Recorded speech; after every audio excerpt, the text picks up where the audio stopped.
बिस्मिल्लाहिर्रहमानिर्रहीम। अस्सलामु अलैकुम वरहमतुल्लाहि ताला वबरकातुहू। मैं सैफ अशरफ एक मरतबा फिर से एक नए दरगाह ब्लॉग के साथ हाजिर हूँ। हिंदुस्तान की सरजमीन पर ऐसे बेशुमार औलिया कराम तशरीफ लाएं जिन्होंने अपने इल्म, तकवा और रूहानी फैजान से लाखों दिलों को मुनव्वर कर दिया। उन्हीं अजीम हस्तियों में एक नाम ऐसा भी है जिसका जिक्र आज भी अकीदत और मोहब्बत के साथ किया जाता है। मेरी मुराद हजरत सैयदी सरकार मीरा सैयदी हुसैन मशहदी रहमतुल्लाहि ताला अलैह है। तारागढ़ पहाड़ की बुलंदियों पर मौजूद आपका आस्ताना मुबारक सिर्फ एक मज़ार नहीं बल्कि एक ऐसी जगह है जहां आज भी मोहब्बत, अकीदत और रूहानियत की एक अलग कैफियत महसूस की जाती है।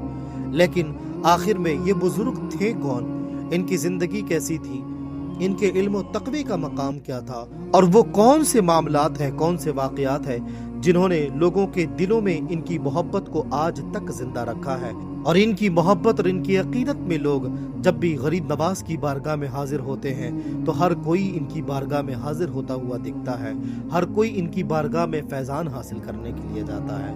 आज इस वीडियो में इंशाअल्लाह तबारक व तआला हजरत सैयद मीरा हुसैन मशहदी रहमतुल्लाहि ताला अलैह के बारे में हम जानेंगे। आपसे गुजारिश है कि वीडियो में एंड तक जरूर बने रहिएगा।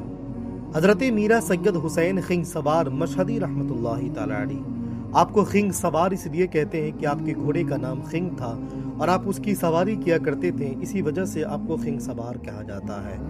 आपके नाम में एक वर्ड मशहदी भी जुड़ा होता है, मशहदी कहा जाता है। आपको बताऊं कि आपको मशहदी इस वजह से कहा जाता है कि आप ईरान के एक मशहूर शहर मशहद के रहने वाले थे, इसी मुनासिबत से आपको मशहदी कहा जाता है। आपके वालिद माजिद का नाम हजरत इब्राहिम मुहद्दिस मशहदी रहमतुल्लाहि ताला अलैह है और आपके वालिदा माजिदा का नाम बीबी हाजरा बिनते सैयद मोहम्मद हामिद मक्की रहमतुल्लाहि ताला अलैह है। नसब मुबारक की अगर बात करें तो सिर्फ चंद वास्तों से आपका नसब मुबारक सैयदी सरकार मौलाए कायनात हजरत अली रदियल्लाहु ताला अन्हु से जाकर मिलता है। आपके आबा वजदाद मदीने से हिजरत करके ईरान के एक शहर मशहद में रहने लगे। आदत व खसलत की अगर बात की जाए तो आदत व खसलत का मामला ये रहा कि आप बहुत ही खुश अखलाक थे, इल्म व फजल में बहुत ही बुलंद मकाम रखते थे, शरीयत के आप सख्त पाबंद थे और आपका हर एक कदम, आपका हर एक अमल सुन्नत मुस्तफ़ा सल्लल्लाहु ताला अलैहि वसल्लम के ही तहत चला करता था। हजरत मीरा सैयद हुसैन मशहदी रहमतुल्लाहि ताला अलैह के हिंदुस्तान आमद पर बहुत सारे इख्तिलाफ मिलते हैं। जब आप किताबों की रोशनी में इस हकीकत को जानने की कोशिश करेंगे तो तारीख की कुछ किताबें ऐसी हैं जिसमें बेशतर मकाम पर आपके आमद की तारीख 587 हिजरी बताई गई है। और एज अ एक्सप्लोरर मैं उन सारी तारीख को और उन सारी किताबों की बातों को बताने की कोशिश करूंगा। सबसे पहले बहुत सी किताबें ऐसी हैं जिसमें यह मौजूद है कि आपकी आमद 587 हिजरी यानी 1191 ईस्वी या 1192 ईस्वी में हुई और आप शहाबुद्दीन गौरी के साथ हिंदुस्तान तशरीफ लाए थे। आपके साथ आने वाले आपके साथियों के नाम कुछ यूं हैं, उसमें सबसे पहले हजरत रोशन अली दरवेश और दूसरे हजरत अबू तय्यब मुहद्दिस और हजरत तकीउद्दीन, हजरत सैयद नकीउद्दीन, हजरत शहाबुद्दीन और हजरत सैयद वजीहुद्दीन का नाम मिलता है। ये वो शख्सियात है जो आपके साथ हिंदुस्तान तशरीफ लाए। कहा जाता है कि आप शहाबुद्दीन गौरी के साथ हिंदुस्तान तशरीफ लाए और शहाबुद्दीन गौरी ने हिंदुस्तान आकर पृथ्वीराज चौहान को हराया, फिर उसके बाद तारागढ़ किले पर कब्जा किया।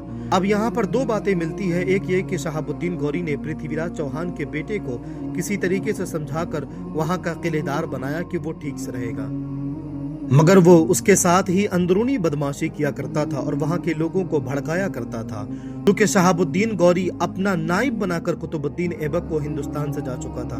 कुतुबुद्दीन ऐबक को जब उसके बदमाशी की हालत मालूम हुई तो कुतुबुद्दीन ऐबक ने फौरन ही उसको वहाँ से हटाकर हजरत सैयद मीरा हुसैन मशहदी रहमतुल्लाहि ताला अलैह को तारागढ़ के किले का किलेदार बनाया। और दूसरी बात ये भी मिलती है कि शहाबुद्दीन गौरी ने खुद आपको उस जगह का किलेदार बनाया था। ये बातें सीरत गरीब नवाज और सियरुल आरिफीन और तारीख की बहुत सी आम किताबों में मौजूद है। सीरत गरीब नवाज सफ़ा नंबर 260 पर यह मौजूद है कि 602 हिजरी में जब कुतुबुद्दीन ऐबक की मौत की गलत खबर फैली तो दुश्मनों ने इसका फायदा उठाया और मौके को गनीमत जानकर अचानक हमला कर दिया हमला करने की ऐसी सूरत में उस वक्त किले के अंदर हजरत मीरा सैयद हुसैन मशहदी रहमतुल्लाहि ताला अलैहि के साथ चंद सिपाही थे। उन लोगों ने डट कर मुकाबला किया और आखिरकार सारे के सारे लोग शहीद कर दिए गए और हजरत सैयद मीरा हुसैन मशहदी रहमतुल्लाहि ताला अलैहि को भी शहीद कर दिया गया। उसके बाद सरकार गरीब नवाज रहमतुल्लाहि ताला अलैहि वहां तशरीफ लाते और कहा जाता है कि सरकार गरीब नवाज रहमतुल्लाहि ताला अलैहि ने आपके सारे लोगों को वहीं पर दफनाया और एक ऊंचे टीले पर हजरत सैयद मीरा हुसैन मशहदी रहमतुल्लाहि ताला अलैहि को दफनाया। ये तारीख सीरत गरीब नवाज और सियरुल आरिफीन और बहुत सी तारीख की किताबों में मौजूद है। अब बात करते हैं आपकी आमद की दूसरी तारीख पे। ये जो स्क्रीन पर आप मज़ार पाक देख रहे हैं, ये मज़ार पाक हजरत रोशन अली दरवेश रहमतुल्लाहि ताला अलैहि का है। आपको बता दूं कि तारीख के किताबों में कई जगहों पर यह आया है कि रोशन अली दरवेश वो दरवेश हैं जो हिंदुस्तान में सबसे पहले बुजुर्ग बनकर आए, यानी बुजुर्गों में सबसे पहले अगर कोई आया तो वो रोशन अली दरवेश थे। इनकी तारीख कुछ यूं मिलती है कि आप हिंदुस्तान इसी तारागढ़ किले पर इस्लाम फैलाने के लिए तशरीफ लाए थे। यहाँ का राजा और उसकी बेटी जो कि जादूगरनी थी, वो आपके ऊपर बहुत जुल्म और सितम किया करती थी।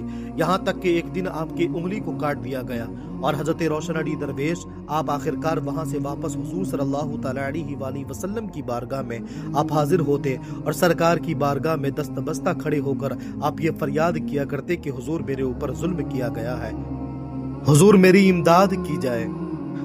तभी सरकार दो आलम सल्लल्लाहु तआला अलैहि वसल्लम की तरफ से आपको ये बशारत दी गई कि तुम ईरान के एक शहर मशहद चले जाओ, वहाँ मेरा एक बेटा हुसैन रहता है, तुम उसे पास जाओ, वो तुम्हारी मदद करेगा।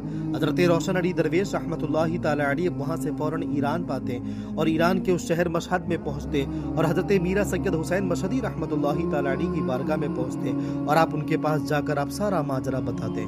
कहा जाता है कि उस वक्त वो उनकी शादी का दिन था, निकाह का दिन था, मगर हजरत रोशन अली दरवेश रहमतुल्लाहि ताला अलैहि के साथ जो जुल्म हुआ, जब आपने ये बातें सुनी और हिंदुस्तान के जब वो हालात सुने तो आपने कहा कि मैं अपने निकाह को मुलतवी करता हूँ, पहले मैं आपकी मदद के लिए चलता हूँ। आप फौरन उसी वक्त उनके साथ अपने साथियों के साथ हिंदुस्तान रवाना होते। जब आप तारागढ़ किले पर पहुंचे, आपने चाहा कि हम चल के राजा से बात करें, मगर राजा ने आपके साथ बदसलूकी की और अपने सिपाहियों को डायरेक्ट कहा कि इन पर आक्रमण करो। आखिरकार हजरत मीरा सैयद हुसैन मशहदी रहमतुल्लाहि ताला अलैहि अपने जानिसारों के साथ डटकर मुकाबला किया और उस जगह को फतह किया। जहां आपके हिंदुस्तान आमद की तारीख 587 हिजरी बताई जाती है, वहीं सीरत की दूसरी किताबों में आपके आमद की तारीख 391 हिजरी बताई गई है। बहुत लोगों का ये इख्तिलाफ है इस बात पर कि सरकार गरीब नवाज से पहले आप हिंदुस्तान तशरीफ लाए या सरकार गरीब नवाज आपसे पहले हिंदुस्तान तशरीफ लाए। अब मैं कुछ किताबों का रेफरेंस देता हूँ। तारीख और सीरत की सबसे पुरानी किताब जिसे सियरुल अख्ताब के नाम से जाना जाता है, सियरुल अख्ताब में यह मनकूल है कि जब सरकार गरीब नवाज रहमतुल्लाहि ताला अलैहि हुजूर सल्लल्लाहु अलैहि वसल्लम की बारगाह से रुखसत ले रहे थे तो हुजूर सरकार दो आलम सल्लल्लाहु ताला अलैहि वसल्लम ने आपसे ये फरमाया कि ऐ मोइनुद्दीन, तुम मेरे दीन का मोइन हो और तुम्हारे लिए ये लाजिम है कि तुम हिंदुस्तान के उस मकाम पर जाओ जहाँ पर मेरे बेटे मीरा हुसैन को शहीद कर दिया गया था। दूसरी किताब मोइनुल अरवाह में ये मौजूद है कि सरकार दो आलम सल्लल्लाहु ताला अलैहि वसल्लम ने अजमेर रुखसती के वक्त हजरत गरीब नवाज रहमतुल्लाहि ताला अलैहि से ये फरमाया कि ऐ मोइनुद्दीन, तुम मेरे दीन का मोइन हो और तुम हिंदुस्तान के उस मकाम पर जाओ जिस मकाम पर मेरे बेटे मीरा हुसैन को कुफ्फारों ने शहीद कर दिया था, तुम उस जगह पर जाओ और जाकर दीन का काम करो। वहीं सीरत गरीब नवाज में ये भी एक रिवायत मिलती है कि जब सरकार गरीब नवाज रहमतुल्लाहि ताला अलैहि हिंदुस्तान तशरीफ लाए तो आप अना सागर के पास रुके तो आपके खादिमों में से खादिम ने कहा कि हुजूर, ये वही हौज है जहाँ पर मीरा सैयद हुसैन मशहदी रहमतुल्लाहि ताला अलैहि रुके थे और आपने इस हौज का नाम हौज मुर्तज़वी रखा था। हजरत सरकार गरीब नवाज ने जब ये सुना तो आपने ये सुनकर जवाब दिया कि अल्हम्दुलिल्लाह, मैं अपने भाई की मिल्कियत का मुतसर्रिफ हूँ। आपके शहादत के ताल्लुक से यही बात हर किताबों में मिलती है कि जब आपको शहीद कर दिया गया तो उस रोज सरकार गरीब नवाज रहमतुल्लाहि ताला अलैहि फजर की नमाज पढ़कर अपने मुसल्ले पर बैठे तो अपने मुरीदों से कहा, क्या हवा की खुशबू से तुम्हें कुछ महसूस हो रहा है? सारे खादिमों ने कहा कि हुजूर, ऐसा कुछ महसूस नहीं हो रहा है। सरकार गरीब नवाज रहमतुल्लाहि ताला अलैहि ने फरमाया कि भले बुए शुहदा आवरदा बूदम, कि इस हवा में शहीदों की बू आ रही है। फिर सरकार गरीब नवाज रहमतुल्लाहि ताला अलैहि اپنے مریدوں اور معتقدین کے ساتھ تارا گڑھ پہاڑ پر آتے اور وہاں جا کر آپ نے سارے شہداء کی نماز جنازہ پڑھائی اور حضرت میرا سید حسین خیگ سوار رحمۃ اللہ تعالی علیہ کو اسی مقام پر ایک بلند مقام پر آپ کو دفنایا گیا اور اسی مقام کے نیچے میں تمام شہداء کو 50-50 کی قطاروں میں سپرد خاک کیا گیا۔ امید کرتا ہوں کہ آپ کو یہ ویڈیو اچھی لگی ہو۔ ملتے ہیں اگلی ویڈیو میں، تب تک کے لیے السلام علیکم ورحمۃ اللہ۔